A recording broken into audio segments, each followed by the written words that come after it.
यह सरकार भारत के संविधान को नहीं मानती, यह मैं डंके की चोट पर कहता हूं। इसका भारत की लोकतांत्रिक व्यवस्था से कोई लेना देना नहीं है।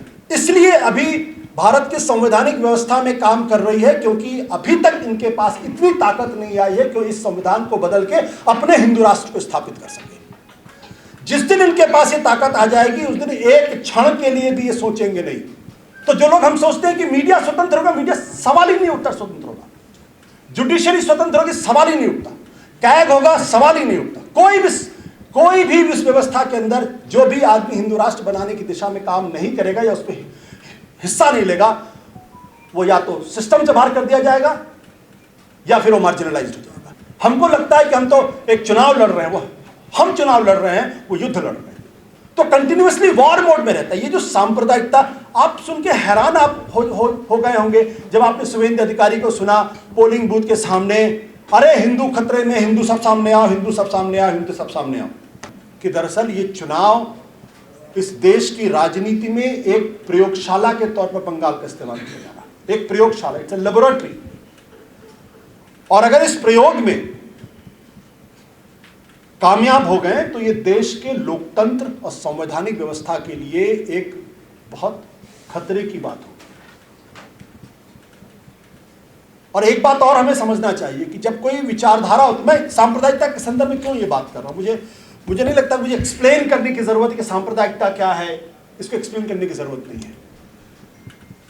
जब मैं इस निष्कर्ष पर पहुंचता हूं कि हम सब लोग जो गलती करते हैं कि भारतीय जनता पार्टी एक सामान्य पार्टी है, सबसे बड़ी गलती तो हम ये करते हैं, वो एक सामान्य पार्टी नहीं है। वो समाजवादी पार्टी की तरीके से नहीं है, वो बीएसपी की तरीके से नहीं है, वो कांग्रेस की तरीके से नहीं है, वो नेशनल कॉन्फ्रेंस की तरीके से नहीं, वो एक अलग तरीके की पार्टी है। और उसकी जो सरकार केंद्र के अंदर है, ये भी मनमोहन सिंह जैसी सरकार नहीं है या अटल बिहारी वाजपेयी जैसी सरकार नहीं, ये बिल्कुल अलग तरीके की सरकार है। और जब मैं कहता हूं अलग तरीके की सरकार है, तो मैं ये भी कहता हूं कि जिस तरीके से 15 अगस्त 1947 को इस देश में सत्ता का हस्तांतरण हुआ और सत्ता के हस्तांतरण के साथ जो नेचर ऑफ द स्टेट है वो बदला, क्योंकि उसके पहले अंग्रेजों की सरकार थी, उनके कंसर्न्स अलग थे, उनके इश्यूज अलग थे, उनकी अकाउंटेबिलिटी अलग थी, उनकी रिस्पॉन्सिबिलिटी अलग थी। वो हिंदुस्तान के लिए नहीं, वो बर्तानिया की सरकार के लिए काम कर रहे थे। तो जो बर्तानिया की सरकार के कंसर्न इश्यूज थे वो 15 अगस्त 1947 के पहले थे। जब 15 अगस्त 1947 के बाद जब कांग्रेस की सरकार बनी, जब इस देश के अंदर पंडित जवाहरलाल नेहरू जब प्रधानमंत्री बने, तो वो नेचर ऑफ स्टेट पूरी तरीके से बदल गया। उसके कंसर्न, उनके इंटरेस्ट इस देश के लोगों के प्रति थे। इसी तरीके से 2014 में जब नरेंद्र मोदी की सरकार आई है, उसके कंसर्न्स, उनके इश्यूज, उनके मुद्दे वो सब अलग हैं, उनके सोचने का तरीका बिल्कुल अलग है। जब तक हम उसको नहीं समझेंगे कि सांप्रदायिकता एक तरीके की खास तरीके की वैचारिकी है, और ये जो सांप्रदायिकता है, जब तक आप उस विचारधारा के संदर्भ को नहीं समझेंगे, उसके अगर मैं योगेंद्र जी के शब्दों का उदाहरण ले लूं, उसके स्वधर्म को नहीं समझेंगे, तब तक आप नहीं समझ सकते उसको। 2014 को जब सरकार आई, वो सिर्फ सत्ता का सामान्य हस्तांतरण नहीं था कि जैसे आपने देखा कि मोरारजी देसाई से इंदिरा गांधी को सत्ता का हस्तांतरण हुआ, या इंदिरा गांधी से मोरारजी देसाई को सत्ता का हस्तांतरण हुआ, या फिर अटल बिहारी वाजपेयी से मनमोहन सिंह को सत्ता का हस्तांतरण हुआ। वो बिल्कुल उस तरीके का नहीं था, क्योंकि वो जो सत्ता का हस्तांतरण था वो भारत के संविधान की 4 दीवारों के बीच में था। उसमें एक आम सहमति थी, वो सहमति थी हमारा संविधानवाद। वो जो संदर्भ था वो लोकतांत्रिक मूल्यों के प्रति आस्था, उसमें एक लिहाज था। उसको हम नेहरूवियन कंसेंसस कह सकते हैं, उसको हम कॉन्स्टिट्यूशनल कंसेंसस कह सकते हैं, उसको डेमोक्रेटिक कंसेंसस कह सकते हैं, लेकिन एक कंसेंसस था, एक आम आदमी, एक आम सहमति थी। और वो आम, आप सवाल ये पूछ सकते हैं कि दरअसल वो आम सहमति अटल बिहारी वाजपेयी के जमाने में क्यों नहीं थी, क्योंकि वो भी सरकार इसी तरीके की होती अगर वो गठबंधन की सरकार नहीं होती। चूंकि वो गठबंधन की सरकार थी, इसलिए मजबूरी थी कि आप उस सहमति को माने। और दूसरी बात, ये वो सरकार थी जो दरअसल हिंदुस्तान के संविधान और डेमोक्रेटिक सेटअप में अपने लिए लेजिटिमेसी चाहती थी, क्योंकि विचारधारा तब तक लोगों के बीच में स्वीकार नहीं होगी जब तक उसके प्रति जब तक वो लोगों से उसकी लेजिटिमेसी ना मिले। तो भारत के संविधान, भारत की लोकतांत्रिक व्यवस्था, भारत के चुनाव तंत्र का फायदा उठा के उन्होंने पहले लेजिटिमेसी हासिल की, इसलिए अटल बिहारी वाजपेयी के चेहरे को पेश किया, और जब वो लेजिटिमेसी हासिल हो गई 2014 में उनकी अपनी पूरी सरकार आ गई, तब उन्होंने अपना पूरा स्वरूप दिखाया। इसलिए जब बार बार 2014 के पहले और 2014 के बाद एक वाटरशेड मोमेंट है हमारे हिंदुस्तान के इतिहास में, क्योंकि इस सरकार का स्वरूप, यह सरकार भारत के संविधान को नहीं मानती, यह मैं डंके की चोट पर कहता हूं। इसका भारत की लोकतांत्रिक व्यवस्था से कोई लेना देना नहीं है, और यह इसलिए अभी भारत की संवैधानिक व्यवस्था में काम कर रही है क्योंकि अभी तक इनके पास इतनी ताकत नहीं आई है कि इस संविधान को बदल के अपने हिंदू राष्ट्र को स्थापित कर सके। जिस दिन इनके पास ये ताकत आ जाएगी, उस दिन एक क्षण के लिए भी ये सोचेंगे नहीं, क्योंकि ये अनायास नहीं है कि जब भारत का संविधान बना, जब उसको अडॉप्ट किया गया, तो उसके बारे में कहा गया कि ये तो अपशकुन है, इसमें भारतीय तत्व नहीं है, इसको हिंदू कभी स्वीकार नहीं करेगा। ये सावरकर ने भी कहा, ये गोलवलकर ने भी कहा, ये आरएसएस के तमाम लोगों ने कहा। अब ये कहने लगे कि अगर बाबा साहब अंबेडकर भी आ जाए तो भी संविधान को नहीं बदल सकते, तो बाबा साहब अंबेडकर के प्रति इनके मन में किसी तरीके के कोई आस्था, कोई श्रद्धा, कोई कुछ नहीं। ये समझ ले हमारे साथी, लोग भूल गए कि जब हिंदू कोड बिल आ रहा था और बाबा साहब अंबेडकर जब उसके सबसे बड़े आर्किटेक्ट थे, तो बाबा साहब अंबेडकर के बारे में क्या क्या नहीं कहा गया, क्या क्या गालियां नहीं दी गई। ये दिल से बाबा साहब अंबेडकर को कभी स्वीकार नहीं कर सकते और दिल से कभी महात्मा गांधी को भी स्वीकार नहीं कर सकते, भले ही उन्होंने 1962-63 में महात्मा गांधी को अपने आप प्रातःस्मरणीय बना दिया, क्योंकि दोनों व्यक्तियों की जो सोच है वो इस पूरी वैचारिकी के पूर्व के बिल्कुल दूसरे ध्रुव पे खड़ी हुई है। इसलिए मैंने कहा कि 2014 के बाद जो सरकार है, अगर इसको हम कंफ्यूज करेंगे कि ये भी एक लोकतांत्रिक सरकार है, लोकतंत्र के द्वारा चुनी गई सरकार है, और ये बिल्कुल उसी तरीके की सरकार है जैसे मनमोहन सिंह की सरकार है, तो हम वो सारी गलतियां करेंगे जो गलतियां हमें नहीं करनी चाहिए। और विचारधारा की एक बड़ी बड़ी खासियत होती है। इसलिए मैं कहा कि इंडिया 2014 के बाद जो मैं इसको डिफाइन करता हूं, मैं डिफाइन करता हूं it's a March of an ideological state, कि हम अभी पूरी तरीके से किसी आइडियोलॉजिकल स्टेट का सामना नहीं कर रहे हैं, जैसे लोगों ने सोवियत यूनियन में देखा, जैसे चीन में देखा, या जैसे ईरान में देख रहे हैं, जैसे हम इजराइल के अंदर देख रहे हैं। अभी हम सिर्फ उसकी आहट सुन रहे हैं, और उस आहट को सुनते ही जिस तरीके के संकट में हम लोग घिरे हुए हैं, वो समझ लीजिए अगर आइडियोलॉजिकल स्टेट होगा तो क्या होगा। आइडियोलॉजिकल स्टेट में किसी उस समाज के, उस राज्य सरकार के, उस पूरी व्यवस्था के एक भी सेक्टर के पास ये स्वाधीनता नहीं है कि वो अपने अभीष्ट या अपने यूटोपिया से अलग कोई काम करता हुआ दिखाई पड़े। अगर वो उसमें भागीदार नहीं है, अगर वो पार्टिसिपेट नहीं कर रहा in the construction of that utopia, and इनका यूटोपिया इज अ हिंदू राष्ट्र, anybody and everybody who's opposed to that idea, who differs with that idea, who does not participate in the construction of that idea, has no other reason to exist in that system. Either he will be annihilated or he will be marginalized. तो जो लोग हम सोचते हैं कि media स्वतंत्र होगा, media सवाल ही नहीं उठता स्वतंत्र होगा, जुडिशरी स्वतंत्र होगी सवाल ही नहीं उठता, कैग होगा सवाल ही नहीं उठता। कोई भी इस व्यवस्था के अंदर जो भी आदमी हिंदू राष्ट्र बनाने की दिशा में काम नहीं करेगा या उस पर हिस्सा नहीं लेगा, वो या तो सिस्टम से बाहर कर दिया जाएगा या फिर वो मार्जिनलाइज्ड हो जाएगा।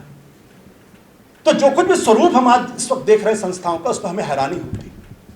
और ये जो विचारधारा की खासियत होती है, वो अपने यूटोपिया को पाने के लिए 365 दिन 24 घंटे वार मोड में होती है। वो हमेशा युद्ध लड़ती रहती है, वो युद्ध के मोड में रहती है।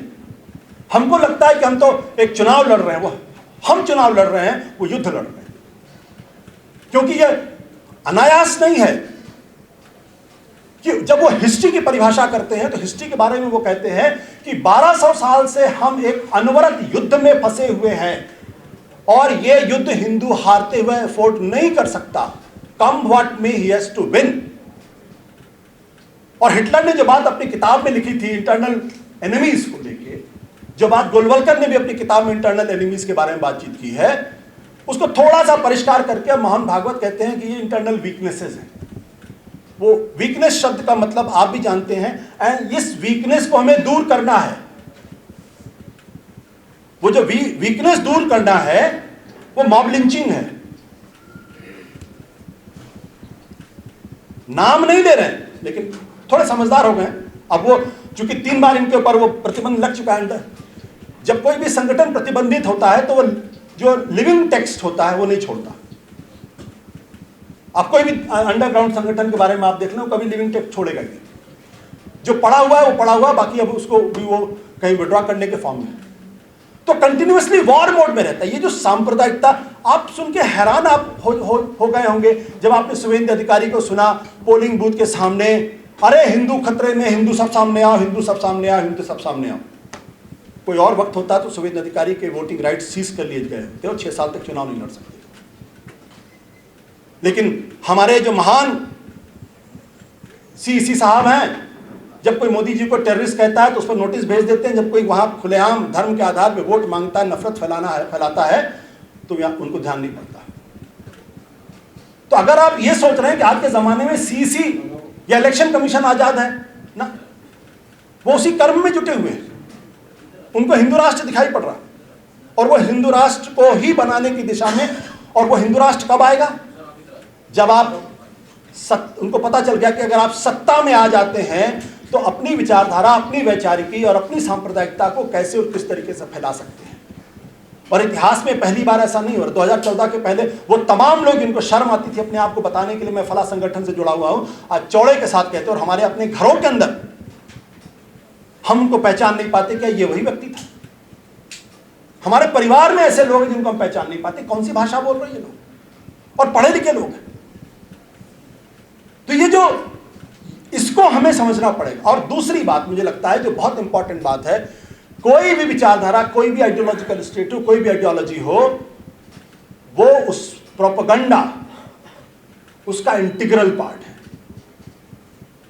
और वो इस कदर प्रोपेगेंडा करने में ये सरकार या ये विचारधारा या ये संगठन इतना सिद्धहस्त है कि हमारे आपके बीच में बैठे हुए बहुत ही कट्टर सेकुलर लोग, कट्टर शब्द आजकल थोड़ा वो हो गया है, हमारे दोस्त भी कहते हैं मैं कट्टर ईमानदार हूं, तो कट्टर शब्द जो है, कट्टर जो सेकुलरिज्म की जो बात करते हैं, कट्टर सेकुलर जो है, जिनकी सेकुलरिज्म में किसी तरीके का कोई प्रश्न नहीं है, वो भी वही भाषा बोलते हुए दिखाई पड़ते हैं जो भाषा सरकार चाहती है कि वो बोले, और पूरी तरीके से कन्विंस होते हैं। क्योंकि जो आइडियोलॉजिकल स्टेट होता है उसका फंडामेंटल होता है तो reconstruction of the collective mind, मतलब सामूहिक चेतना की परिसंरचना कंटिन्यूअस होती रहती है। और तभी आप देखिए आरएसएस का आदमी क्या कहता है, हम तो व्यक्ति निर्माण में लगे, वो व्यक्ति का निर्माण कर रहे हैं। हमने तो सुना था कि भगवान निर्माण करते हैं, वो व्यक्ति का निर्माण लगे हुए। तो वो क्या है, ये जो प्रोपेगेंडा है ये लगातार आपके दिमाग को अटैक करता रहता है। एक सच को, एक झूठ को इतनी बार बोलो कि लोग उस सच को मानने लगे। मैं आपको उदाहरण देता था, मैं आज से करीब 4-5 साल पहले मैं बंगाल में गया था उनके डिबेटिंग क्लब में, और बहुत पढ़े लिखे लोग बड़ी बड़ी गाड़ियों में आए मुझे एयरपोर्ट पर रिसीव करने के लिए, और रास्ते में बातचीत होने लगी क्योंकि वक्त लंबा था। तो हमने ऐसे ही पूछा कि क्या हो रहा है आपके यहाँ हिंदू मुसलमान के मसले पे। बोले अरे भाई साहब क्या बताएं आपको कि हिंदुस्तान में 40% मुसलमान हो गए, बड़ी तेजी से बढ़ रहे हैं, इसको तो रोकना पड़ेगा, नहीं तो फिर पूरा देश ही गजवाही हिंद हो जाएगा। मैं उनकी तरफ देख रहा तो पढ़े लिखे दिखाई पड़ रहे थे, अच्छी गाड़ियों में थे, ऐसा भी नहीं था कि किसी झुग्गी झोपड़ी में रहने वाले इंसान हो। मैंने कहा आपको किसने कहा कि 40% मुसलमान इस देश के अंदर हो गए हैं? उन्होंने नहीं, सबको मालूम है। मैंने कहा आपके पास फोन है, एक मिनट जरा गूगल करिए ना। जब उन्होंने गूगल किया तो देखा वहां तो 13% समथिंग था। मैंने कहा आप 40% सोच रहे हैं और ये 13% के आसपास है। बोला नहीं भाई साहब देखिए बढ़ तो रहे हैं बड़ी तेजी के साथ, अब क्योंकि छेद हो गए, बढ़ तो रहे हैं देखिए बड़ी तेजी के साथ, ये तो ठीक बात नहीं, हिंदुस्तान तो हिंदुओं का होना चाहिए। ये कैसे हो रहा है? क्योंकि कंटिन्यूअसली उनके दिमाग को कारपेट बॉम्बिंग के द्वारा लगातार बदला जा रहा है, लगातार एक चेतना को उनके दिमाग के अंदर प्रवेश कराया जा रहा है, उनको समझाया जा रहा है कंटिन्यूअसली, और वार मोड में समझाया जा रहा है। तो एक तरफ उनकी तैयारी ये है और दूसरी तरफ इधर तैयारी ये है कि ममता जी को लगता है कि चुनाव के दौरान अरे कांग्रेस पार्टी क्या 40 सीटें नहीं आने वाली। राहुल गांधी कहते हैं देखिए ममता जी ने तो रास्ता खोल दिया उनके लिए, आप लड़ते रहिए आपस में। तो जब तक ये जो पूरी वैचारिकी है, जब तक इसके स्वभाव को नहीं समझेंगे, इसके मूल तत्व को नहीं समझेंगे, और जब तक आप समझ के उसकी रणनीति नहीं बनाएंगे, जब तक आप ये नहीं समझेंगे कि हिंदुस्तान इस वक्त एक वॉर जोन में है, आप जंग के मैदान में हैं। और जंग के मैदान में जब आदमी होता है तो वो जंग वही जीतता है जिसकी रणनीति ज्यादा बेहतर होती है। बाबर आया था 10,000 लोगों को लेकर, और इब्राहिम लोदी की सेना बहुत बड़ी थी, लेकिन वो जीत गया क्योंकि उसकी रणनीति ठीक थी। जब तक आप ये नहीं समझेंगे कि आप लड़ किससे रहे हैं, तो सवाल सिर्फ सांप्रदायिकता का नहीं है,